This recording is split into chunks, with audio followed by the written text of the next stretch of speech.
स्वागत है दोस्तों। आज के मुख्य समाचार में आज देश और दुनिया से कई अहम और बड़ी खबर आ रही है। बात करेंगे हर खबर पर विस्तार से।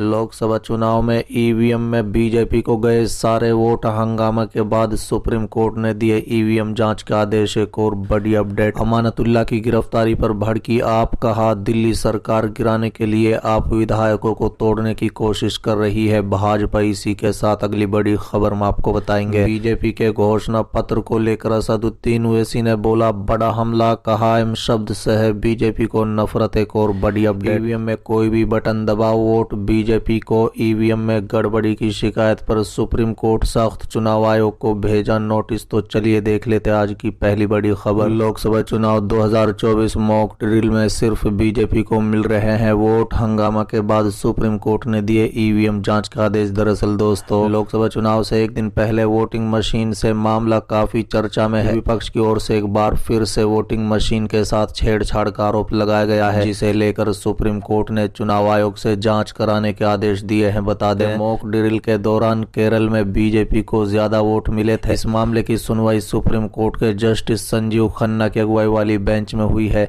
जिसमें ईवीएम और वीवीपैट की पर्ची को मिलान से संबंधित शिकायत की गई थी। बता दें कि जस्टिस की ओर से मौखिक आदेश दिया गया है कि रिपोर्ट की जांच की जाए। याचिकाकर्ता की ओर से कहा गया है कि एक मीडिया हाउस ने ऑनलाइन रिपोर्ट दी है कि ईवीएम में मॉक ड्रिल के दौरान शिकायतें दर्ज कराई गई हैं। इस मामले में कोर्ट ने आदेश देते हुए कहा है कि लगाए गए आरोप की सही से जांच की जाए। बता दें कि सुप्रीम कोर्ट में ईवीएम और वीवीपैट की पर्ची को 100% मिलान की मांग की गई है, जिसके बाद जस्टिस ने मौखिक आदेश दिया है। चलिए अगली खबर, अमानतुल्लाह की गिरफ्तारी पर भड़की आप, कहा दिल्ली सरकार को गिराने के लिए आप विधायकों को तोड़ने की कोशिश कर रही है भाजपा। दरअसल दोस्तों, दिल्ली वक्फ बोर्ड से जुड़े मनी लॉन्ड्रिंग मामले में ईडी द्वारा आम आदमी पार्टी के ओखला के विधायक अमानतुल्लाह खान की गिरफ्तारी के बाद उनके घर रात को समर्थकों की भीड़ जुट गई। बता दें कि आम आदमी पार्टी के बड़े नेता रात को उनके घर पहुंचे। बता दें, आप नेता संजय सिंह, मंत्री गोपाल राय, मंत्री आतिशी और मंत्री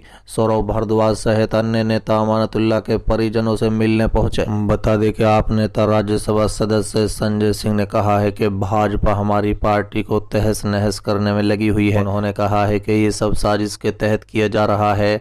भाजपा दिल्ली में आम आदमी पार्टी की सरकार को गिराना चाहती है, इसलिए विधायकों को तोड़ने की भी कोशिश की जा रही है। उन्होंने कहा है कि जिन आरोपों में ईडी ने अमानतुल्लाह को गिरफ्तार किया है वो बेबुनियाद और निराधार है। भाजपा देश में तानाशाही के तहत काम कर रही है। संजय सिंह ने कहा है कि आपकी तानाशाही का अंत होगा, प्रधानमंत्री जी आपकी तानाशाही का अंत होगा। भाजपा वालों, आपको सफलता मिलने वाली नहीं है। उन्होंने कहा है कि ये मामला 2016 से चल रहा है। इस मामले में सीबीआई ने चार्जशीट दाखिल की थी, उसे चार्जशीट में अमानतुल्लाह की गिरफ्तारी नहीं हुई। एसीबी के मामले में भी जमानत हुई, जिसके बाद इस मामले में ईडी कूद पड़ी है। सुप्रीम कोर्ट ने भी ईडी को हिदायत दी, आपके पास अमानतुल्लाह के खिलाफ 50 लोगों के बयान के अलावा कोई सबूत नहीं है। इन सब के बावजूद अब खबर आ रही है कि अमानतुल्लाह को गिरफ्तार कर लिया गया है। ईडी के पास अमानतुल्लाह को गिरफ्तार करने का कोई आधार और सबूत नहीं है। उनके खिलाफ फर्जी, बेबुनियाद और झूठा मामला तैयार किया गया है। संजय सिंह ने कहा है कि ये मामला दिल्ली में सिर्फ और सिर्फ आम आदमी पार्टी की सरकार को गिराने के लिए, दिल्ली के विधायकों को तोड़ने के लिए, आम आदमी पार्टी को बर्बाद करने के लिए गृह मंत्री अमित शाह के नेतृत्व में भाजपा चला रही है। बता दें कि आम आदमी पार्टी हर तरीके से अमानतुल्लाह खान और के परिवार के साथ खड़ी है। किसी भी विधायक के साथ या मंत्री के साथ इस तरीके की बात होगी तो पूरी पार्टी उनके साथ खड़ी है। संजय सिंह ने कहा है कि अमानतुल्लाह की पत्नी, बेटों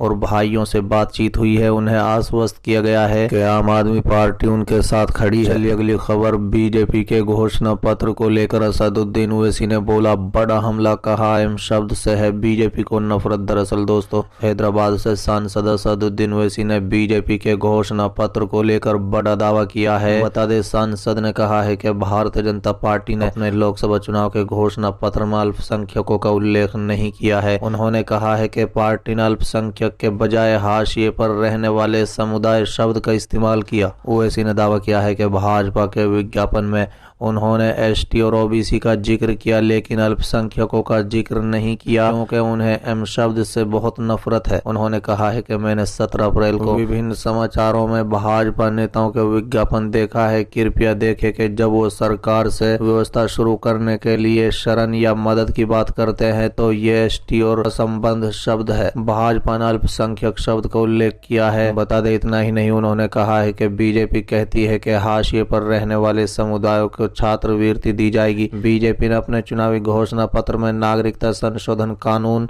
और सामान्य नागरिक संहिता लागू करने का वादा किया है। पार्टी ने एक राष्ट्र एक चुनाव लागू करने की अपनी प्रतिबद्धता भी दोहराई है। उन्होंने भाजपा पर जानबूझकर ये सुनिश्चित करने का आरोप लगाया कि मुस्लिम समुदाय में स्कूल छोड़ने की दर बढ़े। गौरतलब है कि प्रधानमंत्री नरेंद्र मोदी और भाजपा के अन्य वरिष्ठ नेताओं ने रविवार को लोकसभा चुनाव घोषणा पत्र जारी किया। संकल्प पत्र कहे जाने वाले इस दस्तावेज में नए आईडी और नए आईआईएम और एमसी स्थापित करने का भी वादा किया गया है। उसने बुनियादी ढांचे को भी मजबूत करने का वादा किया।